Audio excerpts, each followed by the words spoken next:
What's going on, guys? T2RX6 here, back for a Playmobil review. Who thought I'd be saying that on this channel? Anyway, Playmobil's kind of not been on my radar ever in my life. I always kind of thought they were, you know, kind of like lesser Legos, even as a kid. And I think last time I ever really saw them was like first grade or something like that. But, you know, maybe I didn't give them a fair shake. And when a friend of mine told me after the Lego Ghostbuster review that Playmobil had the rights to Ghostbusters, I was a little intrigued. And then I saw pictures of the Ecto-1 and I was like, holy smokes, that's pretty amazing. And after the catalog came with this set, I was looking through it, and having a son now, I think Playmobil could be in his future, because these are, you know, they're not the most articulated figures, but they're fun, and they come with like a fun like play set basically. And I don't feel like toys do that very often. I still think Legos let you be more creative, but these are real fun action figures. So let's just, enough of the background of Playmobil, let's get on with the actual review here.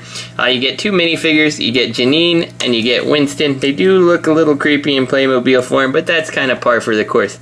The articulation, you get the head swivel, you get the arms rotate up and down, you get the wrist swivel, which due to like a molding, you can hear it gets a little caught. Maybe you can't hear it, I don't know. I could hear it before, but you don't hear it now. And then you have the legs on a hinge. So the Playmobil can sit or they can stand, the Playmobil character. So they're more limited than your average Lego figure in terms of articulation, but really not by much.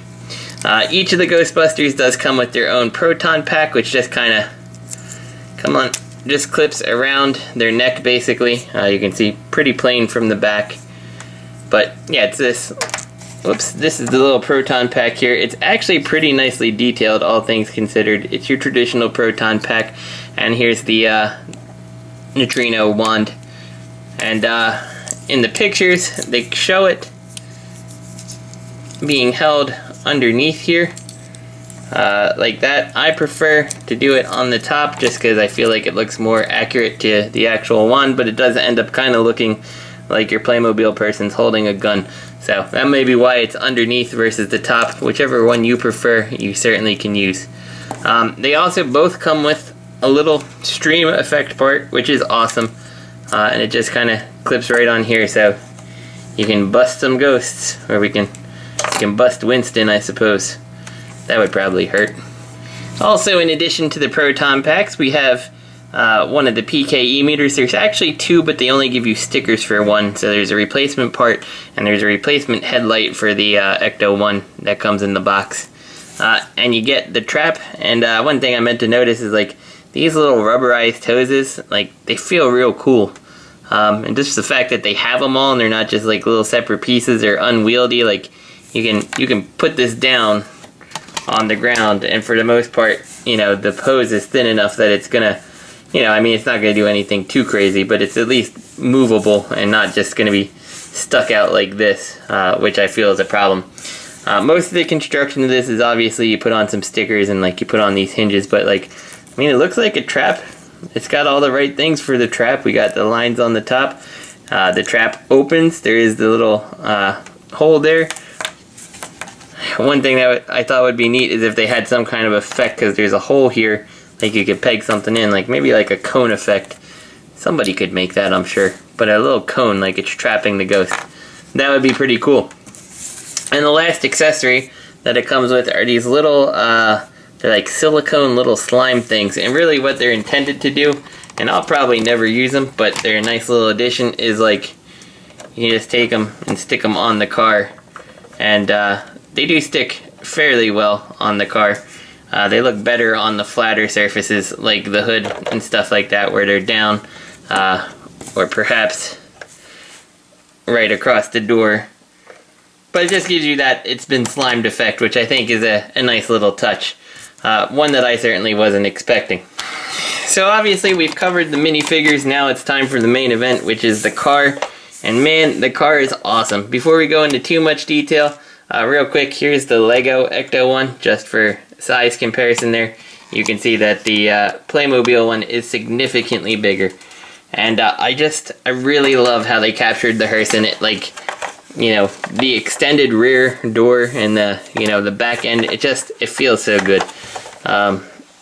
check out the detail on the front. The only thing I think I wish is like this was like chromed or whatever. It'd probably be an interesting thing for someone who deals with chrome to give this a chrome paint job and like real nice like lighting in here and kind of good logo or good white paint and then reapply the logo and stuff. But I mean, it's pretty nice. Most of the details, like the lights here, they're stickers.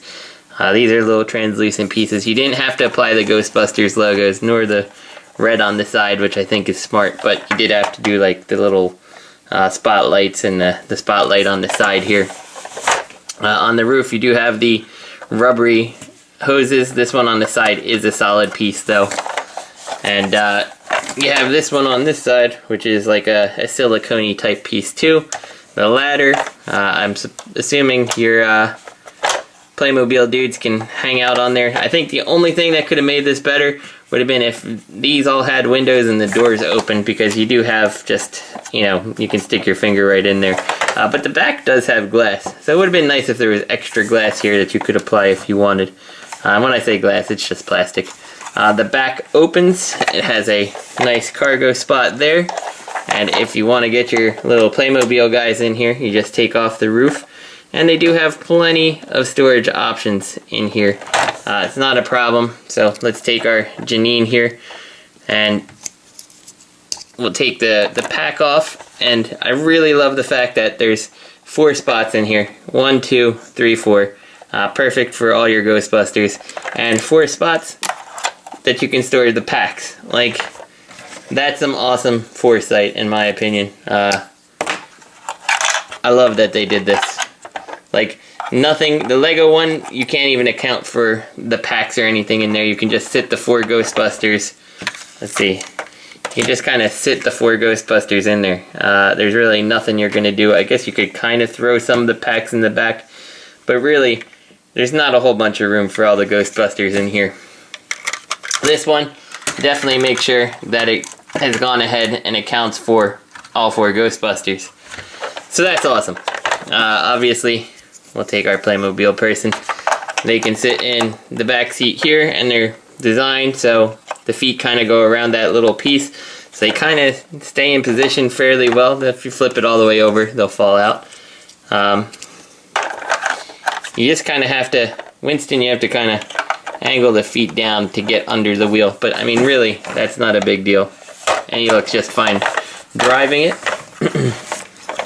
If you open the trunk here, there's a molded piece here. It's actually designed to fit the trap right in there, and then you just kind of throw in the little foot pedal anywhere, and they just kind of showed the PKE meter just kind of lying in the trunk. But that's nice, and that is awesome. So the fact that, you know, I'd probably put Janine away at some point and have all 4 Ghostbusters riding around in the Playmobil car is awesome. And before I go too much further with it, I do want to point out that the wheels are indeed a rubber. So, very nice. Rolls like an absolute champion. No sounds. Very nice. Now, the one thing that really sold this for me is I had heard that this was going to have lights and sound, and I expected the lights to just kind of light up. Playmobil went an extra step, and they actually cycle through, which I think looks awesome. You have a little red light here to light up the little red light dish on the front. Like, it's so well done. It's so well done. And then they had said that there was going to be sounds, and I didn't really know what the sounds were going to be. I wasn't sure if we were going to get, like, you know, typical Hallmark thing, which had like the theme song. But instead you get, I mean, how cool is that? It's the perfect sound.